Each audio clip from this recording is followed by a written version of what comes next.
నెత్తి మీద ఉన్నంతసేపు దానికి బాగా తైల సంస్కారం చేసి అది చేసి ఇది చేసి దాన్ని కాపాడుకుంటూ ఉంటాం. ఊడిపోతే తీసి పెంట కుప్పలో పడేస్తాం. నఖములు అంతే. కాబట్టి ఇవి స్థానభ్రంశము పొంది రాణింపవు. ఇక్కడ జడలు పెంచారు, జడలు పెరిగిపోయినాయి. జడలు పెంచడం కాదు, పెరిగిపోయినాయి. ఆ పెరిగిపోయినటువంటి జడలు దేనికి సంకేతం అన్నమాట? ఆయన భౌతిక సంస్కారము దేనిని అపేక్షించడం లేదు అనేదానికి సంకేతం. అంటే భౌతిక సంస్కారం అంటే అర్థం ఏమిటి? మనం మామూలుగా స్నానము, ఒళ్ళు శుద్ధి చేసుకోవటం, లోపల బయట ఇవన్నీ. అంటే ఆయన స్నానాలు చేయడా? కాదు. ఆయన దేహాన్ని స్నానం చేస్తాడు. ఎందుకు? శరీరం ఆద్యంకలు ధర్మ సాధనం అన్నారు గనక, ధర్మమును సాధించాలి అంటే ఒక సాధనం ఉండాలి గనక, సాధనం కోసం ఆయన సంస్కారమే కానీ, ఆయన దేహానికి సంస్కారమే కానీ ఏదో చూచినవాడు బాగుండాలి అనాలి. మనం అందరం కూడా నానా అవస్థలు పడుతూ ఉంటాం. స్నానం చేస్తాం, ముఖాన్ని అనేక పర్యాయాలు సబ్బుతో కడుగుతూ ఉంటాం. ఆ తర్వాత అక్కడ ఉండేటువంటి మాలిన్యపు రేణువులన్నీ తొలగిపోవాలి అని ప్రయత్నం చేసి ఇంత రేణువులు వండి కొట్టుకుంటూ ఉంటాం. పౌడర్ ఎవరి కోసం అండి? ఎదుటివాడి కోసం. ఎదుటివాడి కోసం అయితే పౌడర్ తీసుకెళ్ళి ఎదుటివాడి మొహన కొట్టు. నువ్వెందుకు కొట్టుకుంటున్నావు? చూడటానికి బాగుంటారు. ఇదంతా చాలా విచిత్రమైనటువంటి వ్యవహారం. ఇటువంటి వ్యవహారం ఏమీ లేకుండా, అంటే దేహమును ధర్మము కోసమే మాత్రమే కానీ పక్క వాళ్ళ కోసం కాదు అనేటువంటి స్థితిలో ఉండటం కోసం సంకేతంగా ఈ విషయం చెప్పారు. జడలు అంతా వ్యాపించుకుని పోయినాయి. అలగు రుచర్మధారి అయి, ఆయన మనం బట్టలు కట్టుకుంటాం, ఆయన లేడి చర్మాన్ని కట్టుకున్నాడు. అది కూడా చాలా గట్టిదైనటువంటి అలగు రురు చర్మధారి అయి. చర్మధారి మన మామూలుగా పురాణాల్లో వాటిల్లో భగవంతుడికి కృత్తివాసుడు అని పేరు, పరమేశ్వరుడికి కృత్తివాసుడు అని పేరు. కృత్తివాసుడు అంటే, కృత్తి అంటే చర్మం, చర్మమును ధరించేవాడు.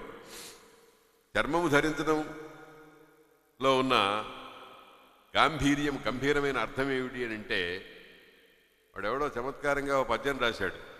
సాకివాని తోడ జగడంబు పడలేక సిరిగరాడు పట్టు చీరగట్టే.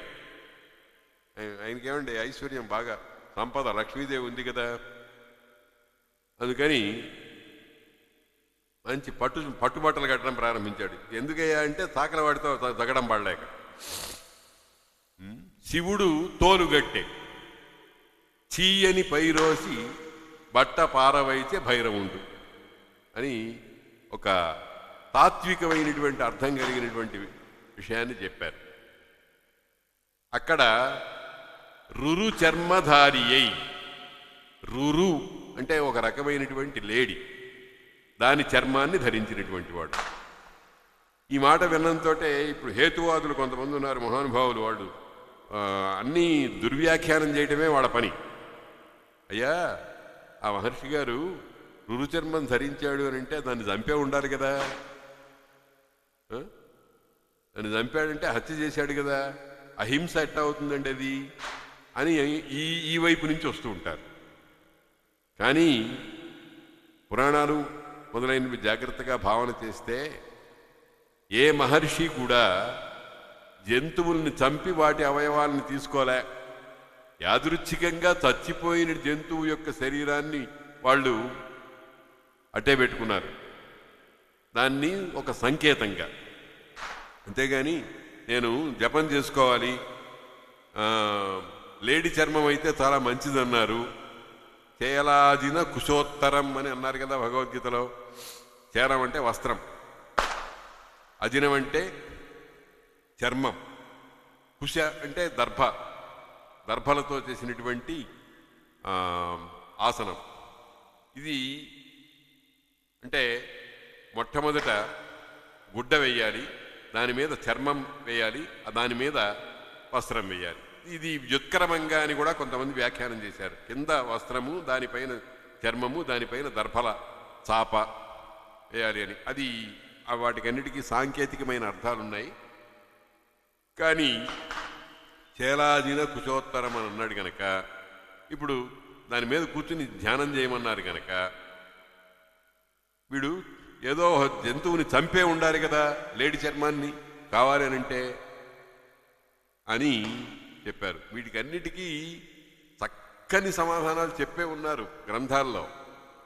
వాడు చంపడు, యాదృచ్ఛికంగా చచ్చిపోయినటువంటి ఒక లేడి చర్మాన్ని దాన్ని శుద్ధి చేసి వాడుకుంటాడు. అసలు లేడి చర్మాన్ని ధరించడం అంటే అర్థమేమిటి? అది సాంకేతికమైన అర్థం.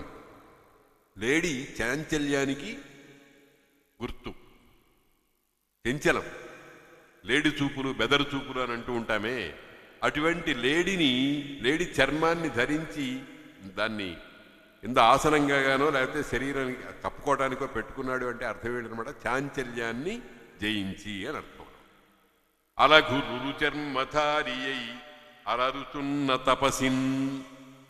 పద్యం చూడండి, ఇది సీసపద్యం అంటారు. సీసపద్యానికి పెద్ద పాదాలు 4 ఉంటాయి, ఆ 4ంటిని 8 చేసుకుంటారు. దానికి తోక పద్యం ఒకటి ఉంటుంది, దాన్ని ఆటవెలది కానీ తేటగీతి కానీ పెట్టాలి. అంటే మొత్తం 12 పాదాలు పద్యం, సీసపద్యం. దాని మహాకాయం, పెద్ద దేహం దాని.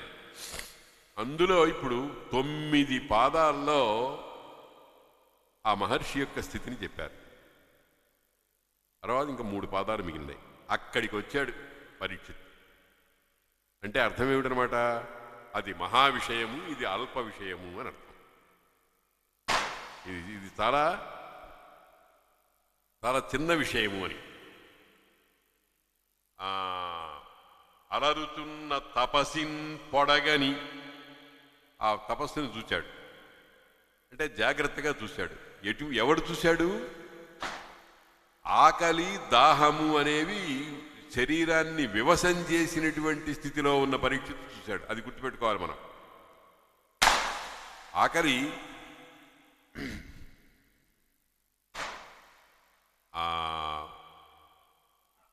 ఆకలి చాలా ఘోరమైనటువంటిది. చవులకు ప్రేముడించు ననిశంబును నాలుక, తాల్మి పెంపు ధర్మువును శమంబు త్రెక్కును సముద్ధతి నాకలి. ఆకలి ఉందే, ఓర్పు లేదు, ధర్మం లేదు, ఇంకొకటి లేదు, ఏం లేదు. అది చెప్పినట్టు మనం వినాల్సిందే. ఆ శరీరంలో ఆ పదార్థం ఏదన్నా పడకపోతే శరీరం ఊరుకోదు. తాల్మి పెంపు ధర్మువును శమంబు త్రెక్కొను సముద్ధతి నాకలి. సముద్ధతి దాందే పై చెయ్యి, అది మనని లీడ్ చేస్తుంది. పద తిను, ఏదో ఒకటి తీసుకురా, ఏది దొరికితే అది తీసుకురా అంటుంది. అటువంటి స్థితిలో ఉన్నాడు ఎవరు? జీవుడు. జీవుడు అంటే ఇక్కడ ఇదంతా కూడా పరీక్షిత్ అంటే ఒక జీవుడి కథ. ఆ జీవుడు ఈ సంసారం అనే యాత్ర చేసేటప్పుడు ఒక వేటకు వెడుతూ ఉంటాడు. అంటే ఏమి లభిస్తుందా అని ఎప్పుడూ వెతుకుతూ ఉంటాడు. ప్రాపంచికమైన వస్తువులను గురించి తెలుసుకోవడానికి, అనుభవించడానికి ప్రయత్నం చేస్తాడు. అదే పరీక్షిత్ వేట అంటే అర్థం. ఇదంతా కూడా దీన్ని ఏమంటారంటే ఎలిగరీ అని ఇంగ్లీష్లో అంటారు. బహుశా అది నేను చెప్పింది కరెక్టో కాదో నాకు తెలియదు, కానీ ఒక వస్తుతత్వాన్ని వ్యక్తి మీద ఆరోపించి చెప్పడం. కాబట్టి ఆ పరీక్షిత్ అనే జీవుడు ఏం చేశాడు? వేటకు వెళ్ళాడు. అంటే ప్రపంచంలో ఉండేటువంటి రమణీయమైన వస్తువులను మీద ఆధిపత్యం సంపాదించాలి అనేటువంటి ప్రయత్నంతో వెళ్ళాడు. వెడితే మధ్యలో దాహం వేసింది, మధ్యలో ఆకలి వేసింది. ఆ ఆకలి దాహము అనేటువంటివి తనంత తాను తీర్చుకోవడానికి వీలైనటువంటి పరిస్థితులు ఉంటాయి, వీలు కాని పరిస్థితులు ఉంటాయి. ఒక్కొక్కసారి సర్వసమృద్ధంగా అన్నీ ఇంట్లో ఉన్నప్పుడు కూడా కొన్ని ఇబ్బందుల వల్ల తినడానికి వీలు లేని పరిస్థితి వస్తుంది. ఆకలితో నకనకలాడుతూ ఇంటికి వచ్చాడు ఒక ఆయన. భార్య చక్కగా అన్ని పదార్థాలు శుచిగా రుచిగా అన్నీ తయారు చేసి పెట్టింది. ఇంకా భోజనం చేద్దామని అనుకుంటూ ఉన్నాడు. ఆ అవకాశం బట్టి ప్రాణాహుతులు తీసుకోవడానికి సిద్ధంగా ఉన్నాడు. ఈ లోపల ఏదో మరణ వార్త వచ్చింది. అత్యంత ఆత్మీయుడైన వాడెవడో చచ్చిపోయినట్టుగా. ఆ వార్త వచ్చినప్పుడు అన్నం తినబుద్ధి చేస్తుందండి. అంత ఆకలి అంత దాహము ఏమైపోయిందో తెలియదు, పరిగెత్తుకునేవాడు. లేకనా పదార్థం అందుబాటులో తీసుకురాని వాళ్ళు లేకనా అన్నీ ఉన్నాయి. కానీ అందుకనే మన వాళ్ళు తెలుగులో సామెత చెబుతారు, అంగట్లో అన్నీ ఉన్నాయి అల్లుడి నోట్లో శని ఉంది అని. అంగట్లో అన్నీ ఉంటాయి అల్లుడి నోట్లో శని ఉంది అంటే ఇటువంటి పరిస్థితే. ఏదో ఒక భయంకరమైనటువంటి వార్త వస్తుంది, లేకపోతే ఏ కుక్కో వచ్చి అన్నం ముట్టుకుంటుంది. మనం ఎంత జాగ్రత్త పడ్డా ఒక్కొక్కసారి అటువంటి పరిస్థితులు సంభవిస్తూ ఉంటాయి. ఆ ఆచార నిష్ట కలిగినటువంటి వాడు కుక్క ముట్టుకున్న అన్నం ఎట్లా తింటాడు? కాబట్టి దీన్నే ఏమంటారంటే విధి. ఆ విధి దగ్గర ఎవడు ఏం చేయలేడు, ఎంత సంపన్నుడైనా ఎటువంటి వాడైనా సరే. ఏర్పాట్లు చేసుకుంటాడు ముందర జాగ్రత్తగా, కానీ మన ఏర్పాట్లన్నీ కూడా ప్రయోజనవంతం అవుతాయని చెప్పడానికి వీల్లేదు.